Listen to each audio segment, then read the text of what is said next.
de un proyecto un poco más extenso que me ocupa y me preocupa, que es la relación entre el concepto lacaniano de la langue y la poesía. Entonces esto da para mucho más, pero simplemente quería compartirlo con ustedes, platicar un poquito acerca justamente de esto, que Montalbetti de hecho tocó un poquito el tema y está presente en estas jornadas, ¿no? El tema de la poesía, la lengua y la langue como concepto lacaniano muy específico que voy a tratar de desarrollar de manera muy sucinta. Entre la lengua y la poesía. Lacan acuña un término, la langue, la lengua, así como suena, sejijunto, confundiendo artículo con sustantivo. La lengua como estrato primario, caótico y polisémico. Lenguaje primitivo, derivado de la lalación del bebé, lenguaje particular y dialecto. Lo más real del lenguaje, si tomamos en cuenta el término desde los presupuestos lacanianos. Lo real, lo incognoscible, lo que está más allá del mundo simbólico, que es nuestro real cognoscible.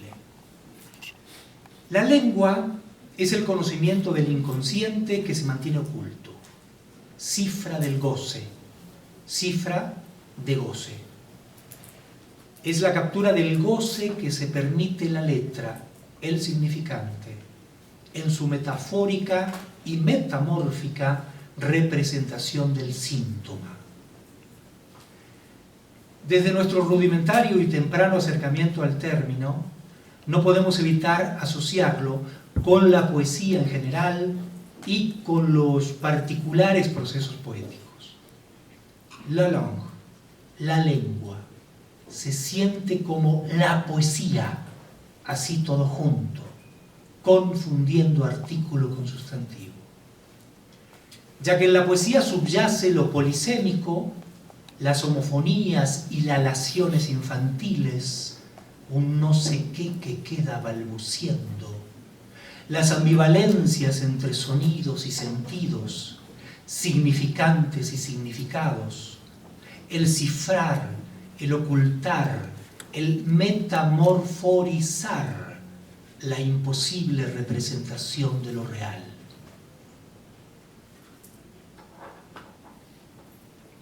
La lengua, la poesía, lo uno que aún no simboliza en el reacomodo interpretativo, en la hermenéutica que intenta centrar en el sentido a los discursos marginales, periféricos, exógenos, irrazonables, o razonables solo si son reducidos a los saberes centrípetos, a las jurisprudencias del poder, psicoanálisis, teorías literarias, lingüística.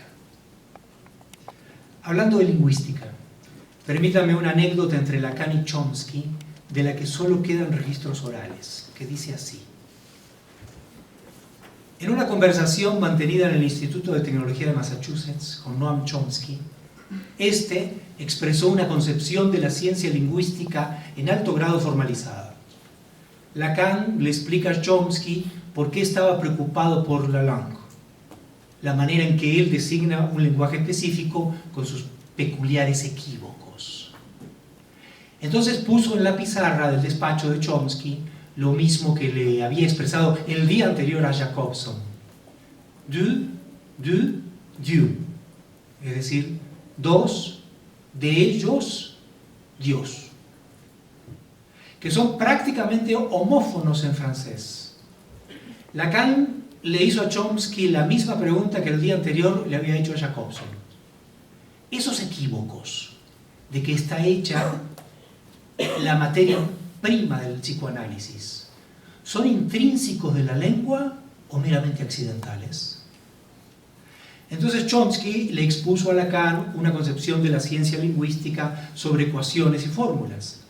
Habló de leyes universales, es decir, válidas para todas las lenguas. Lacan le preguntó si la lingüística podría presentar leyes universales para todas las equivocaciones y juegos de palabras. Chomsky le contestó que esos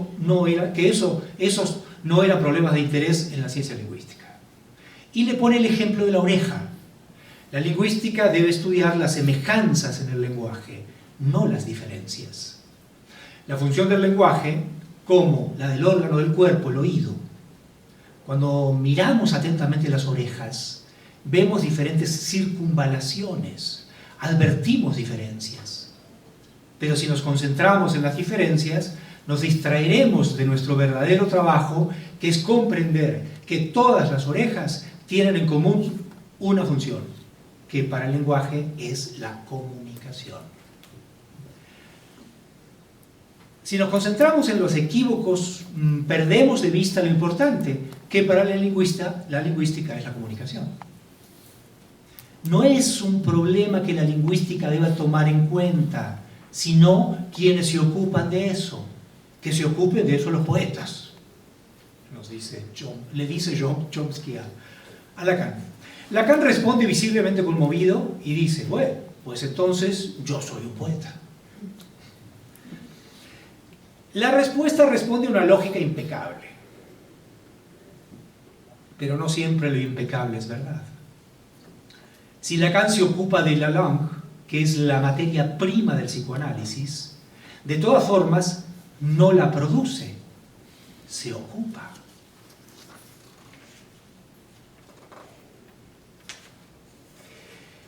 Lacan habla por ahí de un agujero en la escritura. Perdón, me comí una hoja. Lapsus. Lacan no es strictus sensu un poeta. Y por supuesto que él lo sabía. El poeta, el psicótico, el analizado, producen la lengua que preocupa a Lacan. Son ellos los que ven o hacen las diferencias, los que se concentran atentamente en las distintas circunvalaciones de la oreja de Chomsky, los que cifran el goce en un lenguaje particular, tanto que puede ser incomunicable, es decir, incomún. Lo obvio es obliterado en el lenguaje del goce. En Stephen, el héroe, Joyce nos dice por la boca de su protagonista que, comillas, estaba decidido a luchar con todas las fuerzas del alma y del cuerpo contra todo lo que se pareciera a lo que consideraba el infierno de los infiernos, la región en la que todo resulta obvio. Hasta ahí la cita.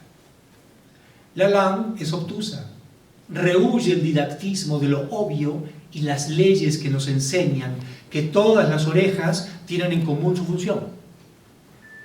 Tanto para el poeta como para el psicótico y para Lacan, la oreja se singulariza en su metamorforización, en su particular representación de lo real, es decir, de lo imposible.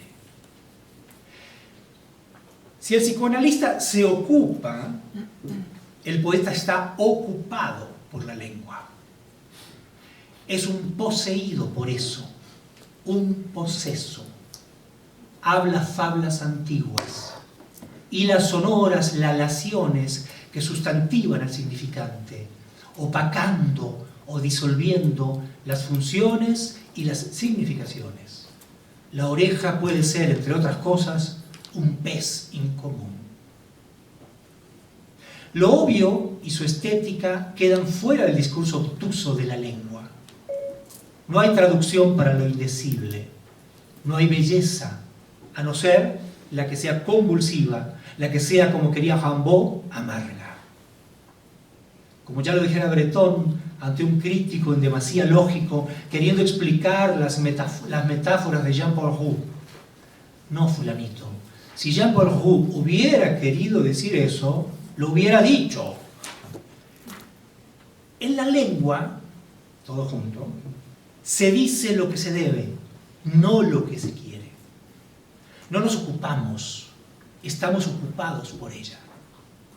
Así como el síntoma ocupa al histérico, en el poeta la lengua habla contra el lenguaje, ocupa con propiedad, se apropia del frágil territorio del ser para manifestar su sombra, su no ser, sus alteridades, su oquedad que resuena en un silencio pleno, espeso en gravedad que nos ocupa.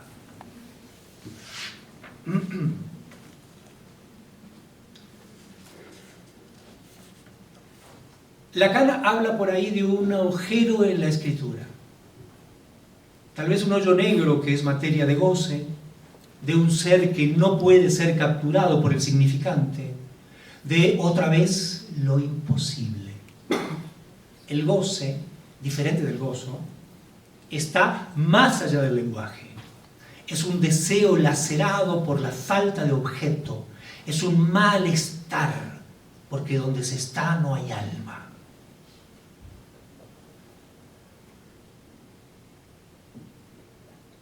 El discurso se aproxima al goce sin cesar porque en él se origina, nos dice Lacan.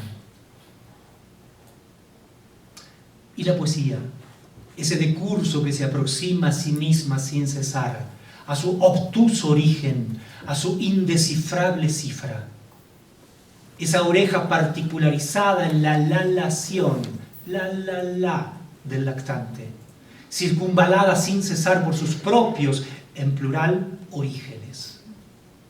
¿Qué es eso? Poseso, como se diría en la oralidad popular mexicana. Posesión, un sazón à l'enfer, como eso que ocupó a Rimbaud. La poesía no es solamente la langue del hablante histérico o no, que ocupa el psicoanálisis. Es aguas del orden de la secreción, porque es un fluido lingüístico. Jacques-Alain Miller. Un precipitado, es decir, y remitiéndome a la definición de la química, un sólido que no acepta más solutos. La poesía se solidifica en el significante. El ácido del goce ahí reposa. La enorme y corrosiva gravedad de Tánatos se posa en la metamorforización de lo real. El síntoma, el cuerpo, se hace verbo, se hace verba, se hace fabla, blenorragia del habla. Sin embargo, sería necio negar la función estética de la poesía. Los lazos que aún en el siglo XXI la unen a los cánones antiguos y modernos. La modernidad, se sabe, ha estetizado los discursos periféricos, excéntricos, irrazonables, psicóticos, en el jacuzzi del nonsense, en la pirueta versus episteme, en la gimnasia del significante. Un riesgo, un sesgo que trivializa lo real, donde ese abisal indecible se traduce erróneamente como aséptico horizonte epitelial. No, la poesía seguirá estando dentro del orden del equívoco, de la diferencia, de las irreductibles circunvalaciones auditivas del abismo. No al servicio de la comunicación, sino más bien de la confusión del artículo con el sustantivo, de la langue, la poesía.